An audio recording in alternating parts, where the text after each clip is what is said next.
Alors, nous allons aujourd'hui parler un peu de la stratégie turque, de la diplomatie turque en Afrique. Alors, depuis 1998, comme vous savez, la Turquie a eu des difficultés pour être membre de la communauté européenne, pour être membre de l'Union européenne. Alors, il y a une stratégie qu'elle a adoptée et qui a été amplifiée surtout avec Erdogan lorsqu'il est arrivé au pouvoir en 2002, c'est de s'orienter vers l'Afrique. C'est un grand empire ottoman qui n'a peut-être pas, qui a connu l'Afrique à partir de la Libye, un peu de l'Égypte, mais qui n'a pas eu la profondeur stratégique vers les pays du Sahel comme le Mali. Alors c'est à partir de Erdogan véritablement, comme je vous l'ai dit tantôt, que cette stratégie va se déployer. Et ce déploiement va de plus en plus vers les aspects sécuritaires.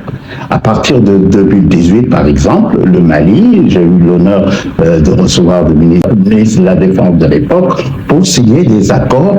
afin de booster un peu plus la coopération militaire qui se fait depuis un certain temps avec bonheur entre le Mali et la Turquie, et ça ne se limite pas seulement au Mali, ça se limite à la plupart des pays du Sahel.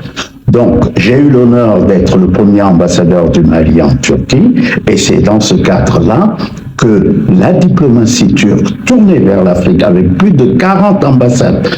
accréditées, africaines accréditées en Turquie, est un signal très fort que la Turquie, puissante moyenne, est en train de plus en plus de travailler à pénétrer le marché africain,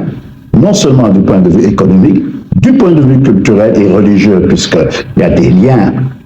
avec la plupart des pays du Sahel qui sont des pays musulmans, même s'il y a une sorte de confrontation à fleur et moucheté entre les États des Émirats unis et la Turquie, c'est-à-dire entre les pays du Golfe qui sont plus sunnites et wahhabites que la Turquie animée par les frères musulmans. Donc voilà un résumé très rapide de la vision turque par rapport